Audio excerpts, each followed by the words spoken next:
क्या आप बिना सोए कई रातें गुजार सकते हैं? 20 किलो वजन के साथ 40 किलोमीटर तक लगातार दौड़ सकते हैं? बर्फीले पानी में बिना कांपे घंटों बिता सकते हैं? अगर आपका जवाब नहीं है, तो आप सिर्फ अंदाजा लगा सकते हैं कि एक भारतीय कमांडो किस फौलाद का बना होता है।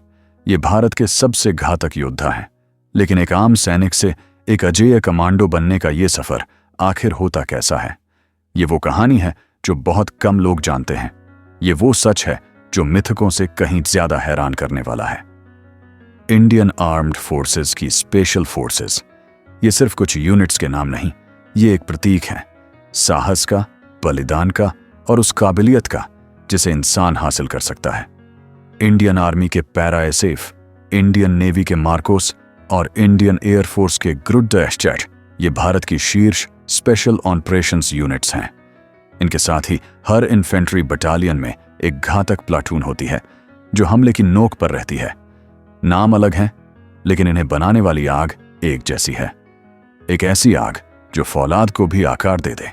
आज हम आपको उस दुनिया की एक झलक दिखाएंगे जहां एक नौजवान सैनिक अपने जिस्म और दिमाग की हर सीमा को तोड़कर एक एलीट कमांडो बनता है।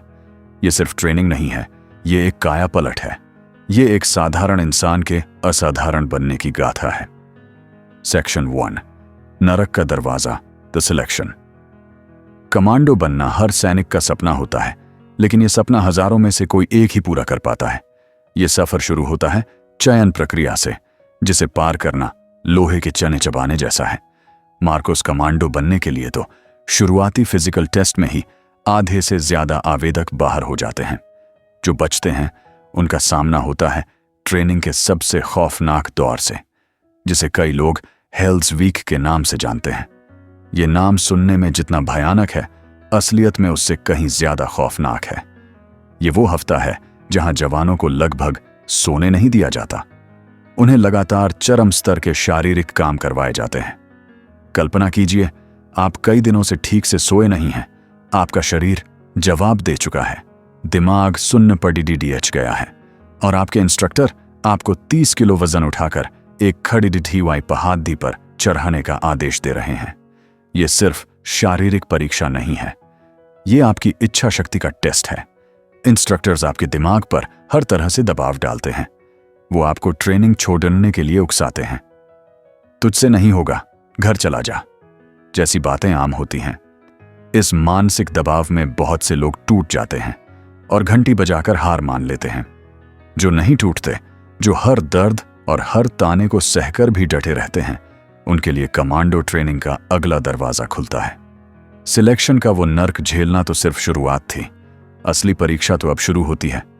अगले कई महीने इन जवानों को एक ऐसे रूटीन से गुजारा जाता है जो उन्हें शारीरिक और मानसिक रूप से हमेशा के लिए बदल देता है। ये ट्रेनिंग कई हिस्सों में बंटी होती है और हर हिस्सा अपने आप में एक एवरेस्ट जैसा है। पहला चरण है शरीर को फौलाद बनाना। यहां मुश्किल वक्त, कमांडो सख्त सिर्फ एक कहावत नहीं, बल्कि ट्रेनिंग का मूल मंत्र है। जवानों से ऐसे ऐसे काम करवाए जाते हैं जिनकी आप कल्पना भी नहीं कर सकते। घंटों तक कीचड़ डेस्ट और दलदल में एक्सरसाइज करना, बर्फीले पानी में बिना हिले डुले पड्डे रहना, ये सब उनकी सहनशीलता को चरम पर ले जाने के लिए किया जाता है। लक्ष्य एक ही है, शरीर को इतना मजबूत बना देना कि वो किसी भी हालात में, किसी भी दर्द में मिशन को अंजाम दे सके। दूसरा चरण है हथियार को शरीर का अंग बनाना। एक कमांडो के लिए उसका हथियार सिर्फ एक औजार नहीं, बल्कि उसके शरीर का ही एक हिस्सा होता है। उन्हें टेवर सीरीज की राइफल्स और दुनिया की बेहतरीन स्नाइपर राइफल्स जैसे कई आधुनिक भारतीय और विदेशी हथियार चलाने की ट्रेनिंग दी जाती है। उन्हें अंधेरे में आंखों पर पट्टी बांधकर सेकंडों में हथियार को खोलना और जोधना सिखाया जाता है। घंटों तक फायरिंग रेंज में एक ही पोजीशन में रहकर अचूक निशाना लगाने की प्रैक्टिस कराई जाती है। एक कमांडो की पहचान ही यही है कि उसका निशाना कभी नहीं चूकता। तीसरा चरण है बिना हथियार के लड़ना। एक कमांडो खुद एक हथियार होता है। उन्हें अनआर्म्ड कॉम्बैट की ऐसी ट्रेनिंग दी जाती है कि वो निहत्थे ही कई दुश्मनों पर भारी पड़ी हट सकते हैं। उन्हें घातक मार्शल आर्ट्स के सिद्धांत सिखाए जाते हैं और किसी भी आम चीज को हथियार की तरह इस्तेमाल करना सिखाया जाता है। और चौथा, सबसे महत्वपूर्ण चरण है दिमागी मजबूती। एक कमांडो की असली ताकत उसके शरीर में नहीं, उसके दिमाग में होती है। उन्हें ऐसे मनोवैज्ञानिक परीक्षणों से गुजारा जाता है जो उनकी निर्णय लेने की क्षमता, तनाव झेलने की शक्ति और डर पर काबू पाने की काबिलियत को परखते हैं।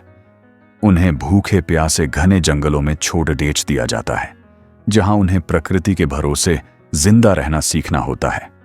उन्हें ऐसे सिमुलेशन से गुजारा जाता है जहां दुश्मन द्वारा पकड़ दिए जाने पर मानसिक और शारीरिक यातना सहने के लिए तैयार किया जाता है, ताकि वो कोई भी खुफिया जानकारी दुश्मन को न दें।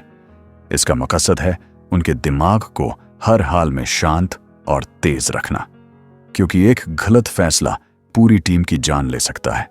महीनों की इस आग में तपकर जब ये जवान कुंदन बनने की कगार पर पहुंचते हैं, तब होती है उनकी एक अंतिम और सबसे कठिन परीक्षा।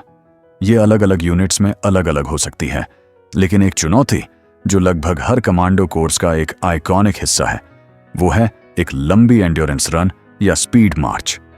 ये कोई आम मैराथन नहीं होती।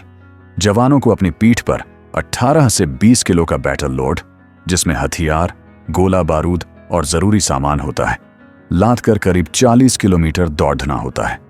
ये दौड़ना अक्सर सुबह होने से पहले शुरू होती है। शुरुआत में जोश भरपूर होता है, लेकिन जैसे जैसे किलोमीटर बढ़ते जाते हैं, शरीर जवाब देने लगता है। कंधे वजन से टूटने लगते हैं, पैरों में छाले पड्डे मच जाते हैं और सांस फूलने लगती है। 20 से 25 किलोमीटर के बाद असली खेल शुरू होता है। ये वो पॉइंट है जहां शरीर हार मान चुका होता है और अब सिर्फ ये जी शक्ति यानी विल पावर ही आपको आगे बढ़ाती है। यहां बड़ी सिस्टम काम आता है। हर जवान का एक साथी होता है। जब एक जवान गिरने लगता है तो उसका बड़ी उसे सहारा देता है। वो उसे मानसिक रूप से प्रेरित करता है। वो एक दूसरे का वजन बांटते हैं, क्योंकि स्पेशल फोर्सेस का पहला नियम है लिव नो मैन बिहाइंड। आप अपने साथी को कभी पीछे नहीं छोड़ देते। इंस्ट्रक्टर्स लगातार उन पर नजर रखते हैं। वो देखते हैं कि कौन दर्द में भी अपनी टीम के बारे में सोच रहा है, कौन है जो खुद टूटने की कगार पर होकर भी अपने साथी को दौड़ने के लिए प्रेरित कर रहा है। यही वो गुण है जो एक सैनिक को कमांडो बनाते हैं। जो जवान इस दौड़ को निर्धारित समय में पूरा कर लेते हैं, वो साबित कर देते हैं कि उनका शरीर और दिमाग अब किसी भी चुनौती के लिए तैयार है। वे सिर्फ एक दौड़ नहीं जीतते, वे खुद पर, अपने दर्द पर और अपनी सीमाओं पर विजय पाते हैं। इन जांबाजों की ये कहानी, इनके बलिदान और इनकी हिम्मत अगर आपके दिल को छू गई हो तो इस वीडियो को लाइक जरूर करें और कमेंट्स में हमारे इन रियल हीरोज के लिए जय हिंद लिखकर अपना सम्मान प्रकट करें। आपका एक एक लाइक और कमेंट इन गुमनाम नायकों तक हमारा सलाम पहुंचाता है। वो 40 किलोमीटर की दौड़ DDH खत्म होती है और एक नए योद्धा का जन्म होता है। जिस जवान ने इस ट्रेनिंग की आग में खुद को झोंका था, वो अब एक एलीट कमांडो बन चुका है। उसका शरीर एक हथियार है, उसका दिमाग एक किला है और उसका दिल देश के लिए धड़कता है। ये है भारतीय कमांडो की जिंदगी का वो सच जो हमें बताता है कि हमारी सुरक्षा किन चट्टान जैसे मजबूत कंधों पर टिकी है। ये वो लोग हैं जो अपनी जान की परवाह किए बिना देश के दुश्मनों से लोहा लेते हैं, ताकि हम और आप अपने घरों में चैन की नींद सो सकें। उनकी पहचान गुप्त रखी जाती है, उनके मिशन गुप्त रखे जाते हैं, लेकिन उनका बलिदान और उनकी बहादुरी हमेशा अमर रहेगी। ये सिर्फ सैनिक नहीं, ये भारत के अजेय रक्षक हैं। ये इंडियन कमांडोज हैं। जय हिंद।